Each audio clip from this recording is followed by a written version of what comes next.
Good afternoon all of you. My self Reena Jarwal and आज हम पढ़ने वाले हैं continuous time linear time invariant system and discrete time linear time invariant system. So basically आज हम इन टॉपिकों के बारे में डिस्कस करने वाले हैं। तो जैसा कि हमने लास्ट वीडियो लेक्चर में एलटीआई सिस्टम क्या होता है, एलटीआई सिस्टम के रेस्पॉन्सेज किस तरीके से रिप्रेजेंट होते हैं, सुपरपोजिशन थ्योरम के थ्रू हम किसी भी एलटीआई सिस्टम का रेस्पॉन्स किस तरीके से फाइंड आउट कर सकते हैं, इनके बारे में हम ऑलरेडी डिस्कस कर चुके हैं। So now in summarise form मैं आपको बता देती हूँ कि मैंने लास्ट लेक्चर में एलटीआई सिस्टम के बारे में जनरली क्या बताया था। So basically LTI system is a system that produces an output signal from any input signal subjected to the constraint of linearity and time invariance.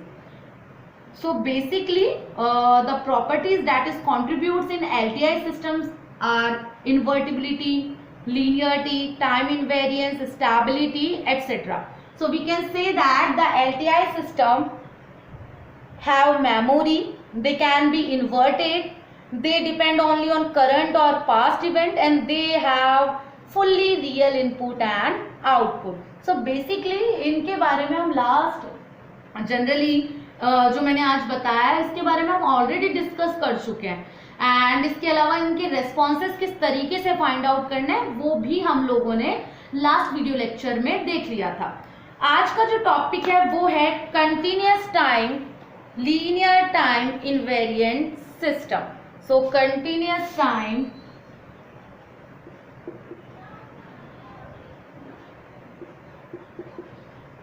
LTI system. Continuous time linear time invariant system. So basically we can say that a system of which both input and output are continuous time signal and possesses two properties, namely linearity and time invariance, referred to as continuous time linear time invariant system. Means basically यहाँ मैंने ये बताया है कि हमारे कोई भी system है, जैसे फॉर एग्जांपल यहाँ कोई सिस्टम, इस सिस्टम में जो हमने इनपुट दिया है, ठीक है, वो भी कंटिन्यूस वे में हो, कंटिन्यूस फॉर्म में हो, like S of T, and output भी कंटिन्यूस नेचर में हो, just like why of T. And इनमें जनरली जो दो प्रॉपर्टीज है लीनियरिटी एंड टाइम इनवेरिएंस, ये एग्जिबिट करती हो तो ये कंटिन्यूस टाइम एलटीआई सिस्टम बोला जाएगा। अब बात आती है कि generally the continuous time LTI system how it is characterised. So basically these system are characterized either by their impulse response h of t and by their transfer function h of s. Means continuous time LTI system are characterized by h of t and h of s. h of t is a impulse response and h of s is a transfer function. So basically ये है continuous time LTI system. अब जो continuous time LTI system है उसके लिए जो general equation है हमारे पास वो है, इनपुट हमने एस ऑफ टी लिया था तो मैं एस ऑफ टी से ही रिप्रेजेंट कर रही हूँ। So S of T is equals to tau minus infinity to infinity S of tau del T minus tau D tau. So this is the general equation for continuous time LTI system. Again मैं आपको एक बार फिर बता देती हूँ, continuous time LTI system का means ये है कि वो सिस्टम जिसमें इनपुट और आउटपुट सिग्नल कंटिन्यूस नेचर में हो और टाइम इनवेरिएंस और लीनियरिटी की प्रॉपर्टी को एग्जिबिट करते हो, it is known as continuous time LTI system. Basically इनको जो कैरेक्टराइज किया जाता है वो इम्पल्स रेस्पॉन्स के थ्रू किया जाता है जो कि होता है H of T, and general वे में इन्हें ट्रांसफर फंक्शन की बात करें तो एच ऑफ एस से भी कैरेक्टराइज किया जाता है। Now next topic is unit impulse response, unit impulse response of continuous time LTI system. So, output of a continuous time LTI system is known as unit impulse response. When we apply an input equal to the unit impulse function. So, S of t is equals to del of t, because अभी मैंने बोला कि यदि हम लोग जो भी input apply कर रहे हैं वो इक्विवेलेंट होना चाहिए यूनिट इम्पल्स फंक्शन के, तो s of T is a input signal, it is equals to del of t, that is a unit impulse function. Similar way y of t represented as h of t. ये हम लोग already पहले भी discuss कर चुके हैं. Now हम सबको पता है कि जो यूनिट इम्पल्स फंक्शन है उसका जनरली जो फंक्शन रिप्रेजेंटेशन वो होता है del of t is equals to 1 when t is equals to 0, otherwise it is 0. if t is equals to 0 होगा तो del of t हमारे पास 1 होगा, अदरवाइज 0 के अलावा अगर कोई भी वैल्यू होती है तो हमारे पास del of t 0 होगा. So basically the transfer function of a continuous time LTI system is equals to Laplace transform of unit impulse response of continuous time LTI system, that is represented as Laplace transform of h of t is equals to minus infinity to infinity h of t e raised to power minus del t dt. So this is the representation of transfer function of a continuous time LTI system, that is equivalent to Laplace transform of unit impulse response of continuous time LTI system.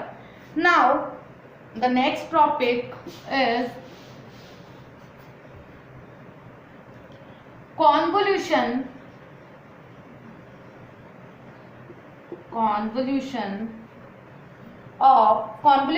integral for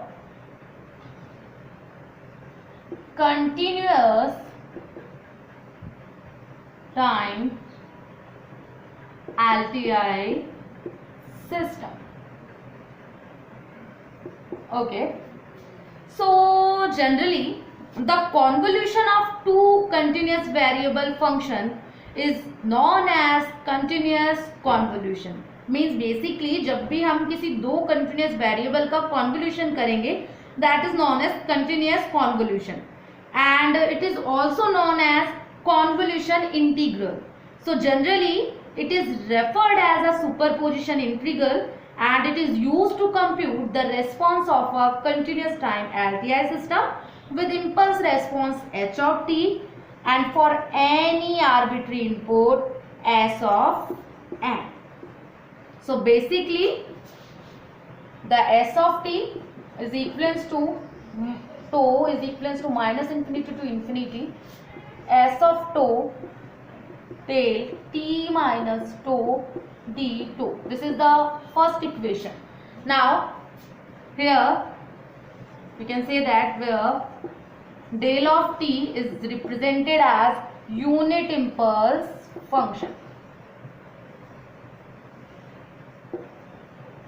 So basically जैसा कि आपको पता है कि del of t unit impulse function को represent करता है. So मैं पहले भी बता चुकी हूँ, अभी मैं फिर से बता रही हूँ कि del of t if t की वैल्यू इक्विवेलेंट है 0 देन तो 1 होगा, अगर t की वैल्यू नॉट इक्वल्स टू 0 है then it is represented as 0. So basically the convolution integral is given as, I hope आपने नोट डाउन कर लिया होगा, मैं आगे इसको आगे रिप्रेजेंट करके दिखा रही हूँ कि आगे किस तरीके से रिप्रेजेंट होगा. So basically the convolution integral is given as y of t is equals to s of t convolution h of t. So basically s of t मैंने आपको स्टार्टिंग में बताया, s of t है हमारे पास integration of 2 is equals to minus infinity to infinity s tau del t minus tau d tau. So यहाँ पर हम लोग जनरली जब इसका एस ऑफ टी की वैल्यू हमारे पास ये है, इसको पुट करेंगे एंड देन इसका कॉन्वोल्यूशन करेंगे, then it is represented as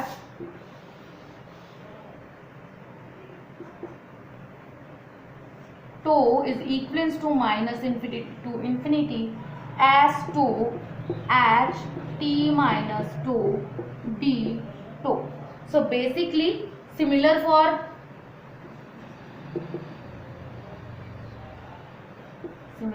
for ht convolute with st is equivalent to tau is equivalent to minus infinity to infinity h of tau as t minus tau d tau. So this is the convolution integration representation. So basically we can say that it is a convolution integral. So this is the function of time. So it is a convolution integral for continuous time LTI system. तो इस तरीके से generally हम convolution integral को represent करते हैं. So इसमें अगर किसी को भी कोई डाउट है तो आप मुझसे क्लियर कर लीजिए. आपको बेसिकली जो वो ध्यान रखना वो ये रखना है कि ये जो फैक्टर आ रहा है आपके पास, इसका जब कॉन्वल्यूट करते हैं तो हमारे पास ये जनरेट होकर आता है.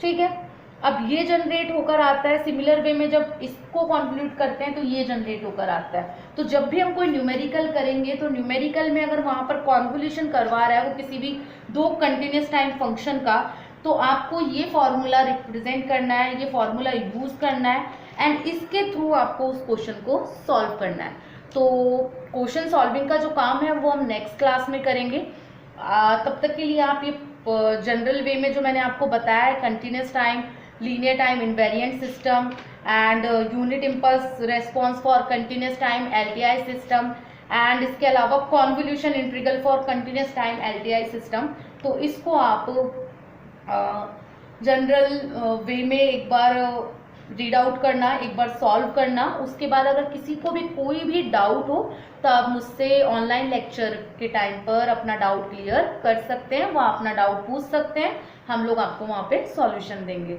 सो तब तक के लिए थैंक यू.